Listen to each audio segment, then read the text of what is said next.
Vídeo agora extremamente sério e eu acredito que nós conseguimos acertar em cheio no nervo ciático dessa ditadura que se instaurou aqui no Brasil. Como vocês sabem, a gente fez uma viagem, uma comitiva de deputados federais e senadores, a gente foi para os Estados Unidos para falar lá na OEA e fazer uma denúncia sobre o que estava acontecendo no Brasil, em Washington.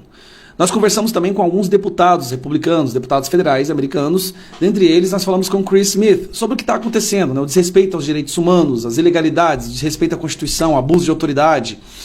E que o Brasil estava perdendo a liberdade de expressão, estava tendo perseguição política. Ele ficou interessado nesse assunto e marcou uma audiência na Comissão de Direitos Humanos. Comissão de Direitos Humanos dentro do Congresso americano. Eu recebi um convite para ir lá como testemunha para falar o que está acontecendo no Brasil. Inclusive, nós preparamos um documento gigantesco mostrando todos os crimes cometidos aqui dentro do Brasil, todas as ilegalidades, perseguição política, o autoritarismo que a gente está enfrentando aqui, na maior parte por alguns membros do STF, no caso Alexandre de Moraes. Estava tudo pronto, audiência confirmada, havíamos recebido o convite, dezenas de deputados haviam confirmado a presença nessa comitiva, seria um evento gigantesco na esfera internacional para mostrar o que está acontecendo no Brasil, dentro da Comissão de Direitos Humanos no Congresso americano, no qual o deputado Chris Smith é o presidente. Agora eu vou explicar para vocês o que aconteceu, para você entender como que nós acertamos em cheio nessa galera. Algo que nunca tinha acontecido antes. Vamos lá. A comissão ela é composta, a mesa diretora, do presidente, vice-presidente, primeiro secretário, segundo secretário, assim como as comissões no parlamento brasileiro. O vice-presidente da comissão, de qualquer comissão nos Estados Unidos, ele tem uma prerrogativa, que é o de vetar ou impossibilitar, anular uma audiência, que seria a nossa. E o vice-presidente desta comissão, um democrata, um deputado conhecido, o nome dele é McGovern, que é o apoiador de Cuba, financiado por George Soros, um esquerdista radical, vetou a nossa audiência. Mas aí vem um detalhe, algo que nunca tinha acontecido nos Estados Unidos. E nenhum vice-presidente, nenhuma audiência jamais vetou, e nenhuma comissão jamais vetou uma audiência, porque isso causaria uma ruptura dentro do Congresso. Porque se o vice-presidente veta uma audiência, outros vice-presidentes podem começar a fazer isso com o colega do vice-presidente que vetou a primeira audiência. Ou seja, vira um caos o Congresso. E o que aconteceu? O presidente da Comissão dos Direitos Humanos travou a comissão. Não vai ter mais audiências enquanto ele não liberar a nossa. Então ela está adiada. Por quê? Por que ela não está totalmente cancelada? Porque o presidente travou. Não vai ter mais audiências na Comissão de Direitos Humanos até que o vice-presidente libere a nossa audiência. O que a gente ficou sabendo? Uma alta autoridade, uma grande figura, uma autoridade gigantesca aqui do Brasil, entrou em contato com o Partido dos Democratas, que é o PT americano, e pediu para eles, implorou para eles que eles vetassem a nossa audiência. Onde falaria eu, Eduardo Bolsonaro, Paulo Figueiredo, Ludmila Lins Grilo, Monark foi convidado também. Ou seja, nós iríamos ali, de uma vez por todas, expor a ditadura no Brasil. Bom, a comitiva já estava organizada, a maioria dos deputados já haviam comprado a passagem, nós já organizamos o hotel, o transporte. Nós vamos mesmo assim, e o deputado Chris Smith conseguiu algo melhor ainda. Nós vamos fazer uma coletiva de imprensa para a imprensa americana dentro do Congresso sobre o que está acontecendo no Brasil. Então nós vamos ter pela primeira vez deputados parlamentares brasileiros falando para a imprensa americana, e não a imprensa de direita não, é a imprensa em geral, sobre o que está acontecendo no Brasil.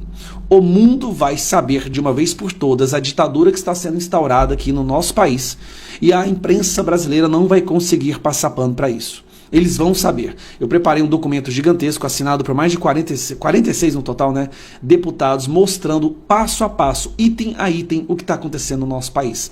Nós vivemos em uma ditadura. Vou mostrar para eles que teve uma pesquisa no Brasil onde metade da população já reconhece que nós vivemos uma ditadura do judiciário. Vou mostrar para eles uma pesquisa mostrando que os próprios deputados e senadores já reconhecem que nós vivemos uma ditadura do judiciário. E a imprensa mundial vai divulgar isso. O mundo vai saber. Agora o que chamou a atenção é o esforço descomunal que a esquerda brasileira teve que travar para impedir que nós fôssemos ouvidos na Comissão de Direitos Humanos do Congresso americano. Isso nunca foi feito antes. E se eles se deram ao trabalho, se exporam dessa maneira, é porque eles sabem que o que nós temos para falar lá vai derrubar a casinha deles. Vai mostrar para o mundo o que está acontecendo aqui. E a única coisa que eu acho que nós podemos fazer agora, porque dentro do Brasil não há mais nada a ser feito, todas as instituições foram sequestradas, e aqui não foram sequestradas, estão intimidadas. A única coisa que nos resta fazer agora é mostrar para o mundo o que está acontecendo dentro do nosso país. E nós vamos fazer isso. Nós teremos agendas com senadores, com deputados federais, com think tanks, com a imprensa americana. Nós vamos mostrar a ditadura que se instaurou no Brasil. Porque lá fora, o Brasil talvez vai precisar sofrer algumas sanções e os ministros e quem desrespeita a nossa Constituição vai precisar ser humilhado internacionalmente para a gente poder voltar a viver em uma verdadeira democracia e não uma democracia relativa como existe na Venezuela. Eu não consigo entender essa insanidade da esquerda, mas se a pessoa apoia essa ideologia, se ela adota essa ideologia, o que a gente espera seja realmente o duplo pensar, né, do George Orwell. Quer dizer, então, que uma pessoa pode se identificar como homem ou mulher, ou seja, talvez a característica mais essencial que dita todo o comportamento, a visão de mundo que o indivíduo possa ter. Não importa o seu DNA, não importa se ela tem ovário, se ela tem próstata, não importa. Mas se ela se identificar como homem, se identificar como mulher, então ele é mulher, e se você não aceitar isso, você é um transfóbico, é criminoso, tem que ir para a cadeia. Mesmo caso, uma mulher que se identificar como homem não for tratada dessa forma imediatamente pela sociedade, então é uma sociedade transfóbica e todos devem ser presos. Porém, uma pessoa que se identifica com uma cor da pele um pouquinho diferente, aí tem que ter uma espécie de uma junta de grupo que vai analisar para ver se essa pessoa está dizendo a verdade ou não. Quer dizer que a pigmentação da pele tem mais importância do que o DNA da pessoa, do que os seus órgãos internos. Se eu me identificar como uma pessoa branca ou se eu me identificar como indígena, então tem que ter uma junta de analistas especialistas para determinar se a minha identidade ela é realmente fiel à minha visão de mundo ou não, mas se eu me identificar como uma mulher, ninguém pode questionar. Porque se você questionar, então você é transfóbico. É um nível de insanidade que quando a gente para e deixa e pensa nisso por um instante, é difícil até mesmo acreditar que existam pessoas que adotam essa visão de mundo, né? E eu lembro do nazismo, na época dos nazistas, onde eles tinham ferramentas para medir a distância entre os olhos e o comprimento do nariz, para identificar se uma pessoa era judeu ou não. A gente está chegando nesse nível de insanidade. Mas é a insanidade do amor, é o tal da democracia relativa. E outra, para concluir, cotas raciais única e exclusivamente prejudicaram o ensino no mundo inteiro. E já houve vários estudos sobre isso, não é à toa que a Suprema Corte Americana proibiu cotas raciais por perceberem que elas prejudicam as instituições de ensino.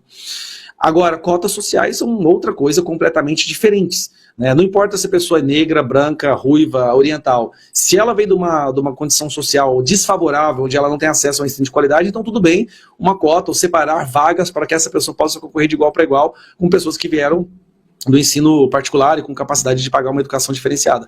Agora, cotas raciais, cotas de gênero, qualquer outra cota, somente prejudicam o ensino. Tá? Você pode ver, inclusive, o que aconteceu com Harvard nos últimos anos. A média da pontuação dos alunos formados em Harvard nos últimos anos declinou vertiginosamente, porque cotas raciais. O que é curioso, a minoria racial nos Estados Unidos, que são justamente os japoneses ou chineses, que sofreram também, que também foram escravizados, são excluídos de Harvard, porque quando eles entram lá, a pontuação dele é muito maior do que qualquer outra raça. É algo que é difícil de entender.